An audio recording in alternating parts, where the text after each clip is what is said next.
Nabi Muhammad. Alhamdulillahirabbil alamin. Masih di acara Cahaya Hati Indonesia dalam rangka memperingati Hari Santri, di mana hari ini kami disiarkan langsung dari Pondok Pesantren Darun Najah Jakarta. Dan buat Anda yang baru saja bergabung, tema kajian kita tadi menarik sekali ya. Karena tadi sebagian besar guru-guru kita juga mengalami pendidikan di pesantren ya, tahu bagaimana rasanya jadi santri ya. Terus juga tadi kita mengkaji ya surah di dalam Al-Quran, yaitu surah As-Saff, ayatnya tadi 1 sampai ayat ke-6.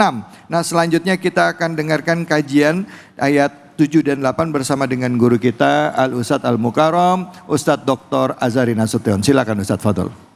Bismillahirrahmanirrahim. Allahumma salli ala Sayyidina Muhammad wa ala ali Sayyidina Muhammad. Sekarang kita lanjut ngaji surah As-Saff. Kali ini kita akan lanjut di ayat ke-7 dan ayat ke-8. Ayat ini akan menjadi motivasi kita semua, khususnya santri di mana aja, khususnya santri Darun Najah, untuk harus punya mimpi menjadi influencer. Ya, punya mimpi jadi influencer. Jangan bayangkan ketika saya ngomong influencer, di sininya adalah seperti influencer-influencer yang di luar, tidak, beda. Tapi influencer yang diinginkan Al-Quran. Pengen tahu bagaimana influencer atau content creator yang diinginkan Al-Quran? Coba lihat, saya pengen tebelin di ayat ke-8 surah As-Saff.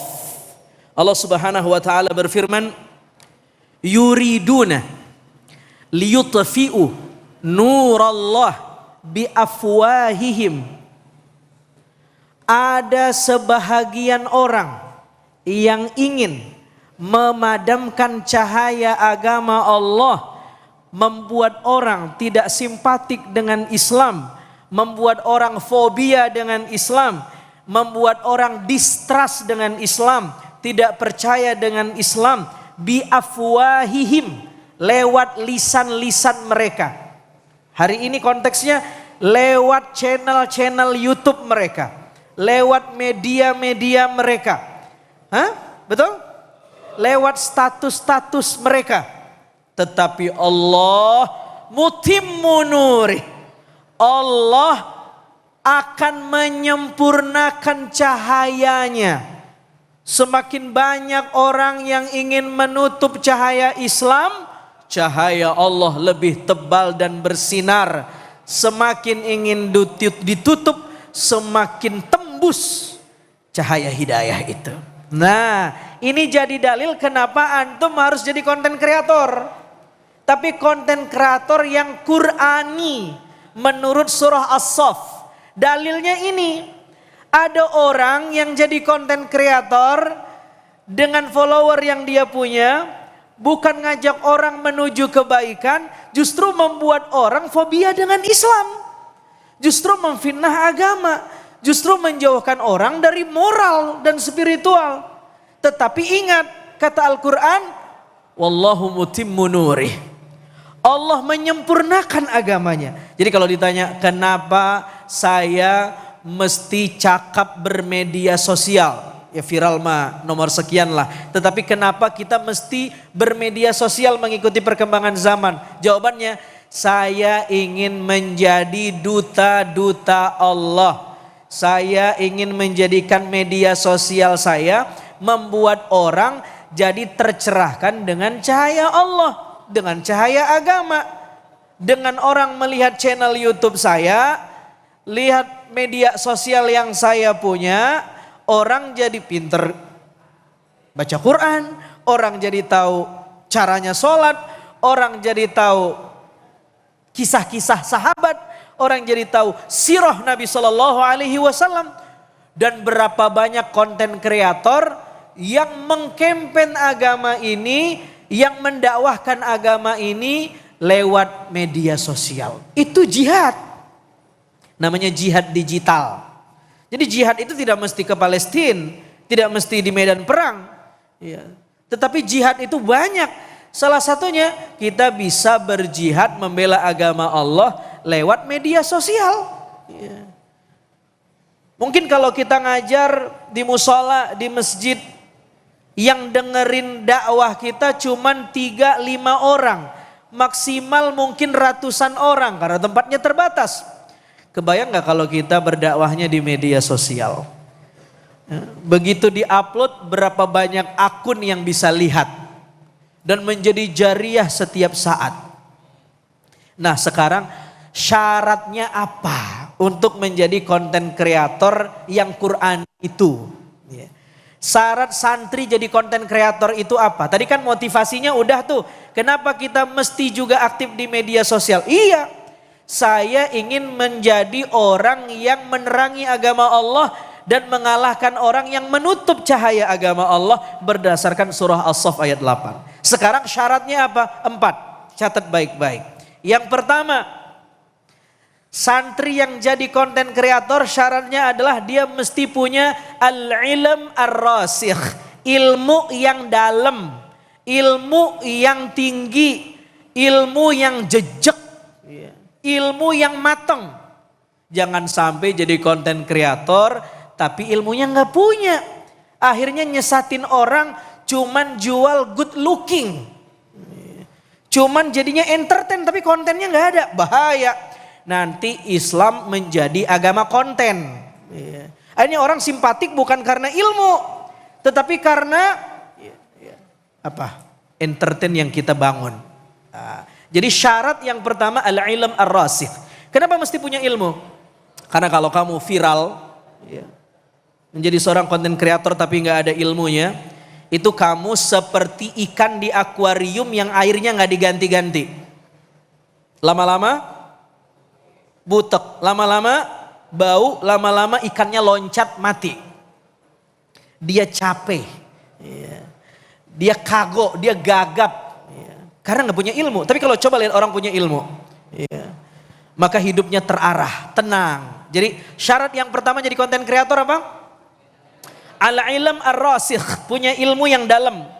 Beda dengan konten kreator yang dia bukan santri, karena tujuannya beda.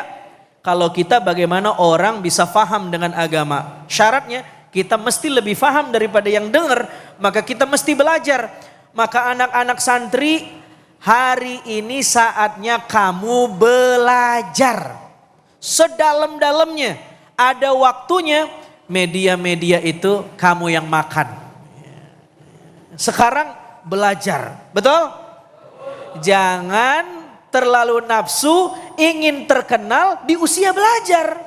Kalau terlalu nafsu pengen terkenal di usia belajar, nanti jadinya telur setengah mateng. Belum mateng. Yang kedua, syaratnya adalah husnul khuluq.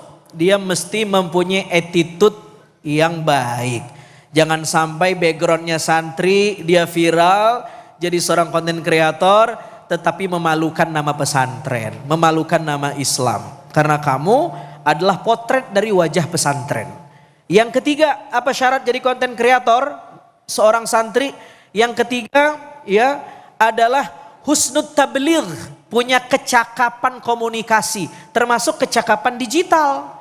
Jadi kita mesti melek media sosial, mesti belajar ngomong, mesti belajar mendelivery pesan, mesti belajar komunikasi, mesti belajar bagaimana di panggung, itu mesti belajar. Karena husnul tabligh itu syarat jadi dai. Yang terakhir, ikhlasun niyah, niatnya yang ikhlas. Imam Ghazali bilang, di antara kecelakaan penuntut ilmu para santri, coba baca di kitab Bidayatul Hidayah awal-awal muqaddimah, beliau mengkritik santri, orang yang belajar tetapi niatnya ingin terkenal. Dia rusak, dia menjual agamanya. Jadi niatnya mesti lurus untuk Allah saja. Adapun terkenal tidak terkenal, itu mah urusan Allah. Allah yang kasih, kita mah nggak usah ngejar-ngejar. Alhamdulillah. Allah Ta'ala a'lam bissawab. Masya Allah, terima kasih banyak Ustadz. Santri, halo. Hai. Alhamdulillah. Jadi ternyata ya tujuan kita itu kalau kita mau nyebar konten, jangan cuman kepengen tenar. Paham? ya. Jadi yang penting isinya bermanfaat. Yang kedua niatnya mesti lurus kata Ustadz ya. Urus niatnya karena Allah bukan karena uang. Karena kalau udah niatnya karena uang nanti yang halal jadi haram ya. Menghalalkan yang haram. Yang kayak gitu-gitu tuh kita jauh-jauhin ya. Godaannya luar biasa ya Ustadz ya. Masya Allah, Masya Allah. Oke silakan yang mau nanya angkat tangan ya. Silakan angkat tangannya. Waduh silakan deh. Ya. Bismillahirrahmanirrahim. Assalamualaikum warahmatullahi wabarakatuh. Waalaikumsalam warahmatullahi wabarakatuh. Warahmatullahi wabarakatuh. Perkenalkan, saya Karisatul Amalia. Afan Ustadz ingin bertanya, saya seringkali melihat teman-teman saya memposting di media sosialnya mengenai ibadah umrohnya. Kira-kira hal tersebut mengajakkan kita untuk kebaikan atau malah memperlihatkan sifat rianya. Karena yang saya lihat, ia memperlihatkan kekayaannya dengan cara beribadah. Syukran Ustadz, sekian dari saya. Wassalamualaikum warahmatullahi wabarakatuh. Waalaikumsalam warahmatullahi wabarakatuh. Silakan Ustadz langsung Ustadz. Punya teman mengupload ibadahnya. Apakah dia flexing ibadah? Bagaimana tanggapan kita? Ketika kita berinteraksi sama seseorang, maka gunakan dua kacamata. Kacamata yang pertama disebut dengan ainul i'tibar. Kacamata yang kedua namanya ainul ihtiqar. Apa itu ainul i'tibar dan kapan digunakan? Gunakan ainul i'tibar itu ketika kita melihat orang. Ainul i'tibar adalah mengambil pelajaran dari orang. Sehingga orang dalam kacamata yang baik, kacamata ainul i'tibar, semua orang dipandang baik. Ketika orang buat status, habis tahajud nih mata bengep banget nih. Jangan lihat flexingnya. Tapi gunakan kacamata ainul i'tibar, positive thinking. Hebat banget ya dia tahajud ya. Saya belum tahajud kayak dia. Jadiin motivasi. Tetapi ketika ngelihat diri kita, gunakan kacamata ainul ihtiqar, yaitu mengkritik diri. Allah. Self critical awareness, punya kesadaran mengkritik diri. Jadi kalau ngelihat ke dalam mengkritik, tapi ngelihat ke orang memuji. Jangan dibalik. Seringkali kita begitu ngelihat teman sukses, sombong banget. Tapi begitu ngelihat ke kita, kayaknya gue paling pinter deh. Nih gue nih. Gue nih. Ya, Itu ya itu ndak baik. Karena yang mencontoh itu iblis. Ana khairum minhu, dia bilang.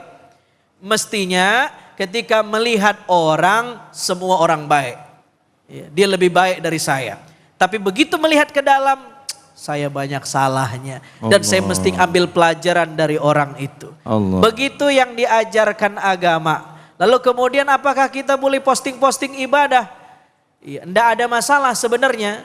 Kalau niatnya tahaddusan bin ni'mah. Allah ngasih nikmat kepada kita sehingga kita masih bisa ibadah, bisa sholat, bisa umroh. Lalu kita posting. Harapannya dengan kita posting orang termotivasi dengan ibadah kita. Niatnya dijaga. Niatnya dijaga. Para ulama menasihati kepada kita. Mereka mengatakan ya zuhur fil zawahir khumul fil bawatin. Bersikaplah mengeksposur diri ya, tetapi batin kita mesti dijaga, niat kita mesti dijaga, ikhlas karena Allah. Jadi lagi-lagi mau posting apapun terserah. Belum tentu yang tidak posting lebih ikhlas. Karena ikhlas dan tidak ikhlas bukan soal posting tidak posting, tetapi soal yang di dalam ini, soal niatnya. Ya. Allah Ta'ala alam. Masya Allah. Jadi tadi ainul i'tibar ya kalau keluar ya. Kalau ke dalam ainul ihtiqar. Ihtiqar ya. Jadi kalau ngelihat orang posting kebaikan kita prasangka baik sama dia. Muji dia baik. Tapi kalau buat diri kita sendiri ya kita harus introspeksi diri ya. Aduh ya Allah jangan sampai ini bikin saya ujub ya. Ingat apa yang kita lakukan semata-mata karena Allah khalis, niatnya bersih lillahi insya Allah. Baik kita akan lanjut lagi. Saya sebenarnya ada satu pertanyaannya Ustadz yang belum terjawab sama saya dari tadi. Apa hubungannya surah As-Saff ini dengan tadi, dengan masalah konten, flexing? Saya masih belum nyambung nih Ustadz. Sedangkan ayat ini kan sebenarnya ceritanya nggak begitu gitu. Apa yang membuat kita bisa mengkaitkan itu dengan kondisi kekinian dari ayat tadi, ya? Nanti mungkin di segmen 4 ya Ustadz bisa menjelaskan. Hanya di sini ya, jangan kemana-mana. Tetap di Cahaya Hati Indonesia. Astagfirullah Rabbal Baraya. Astagfirullah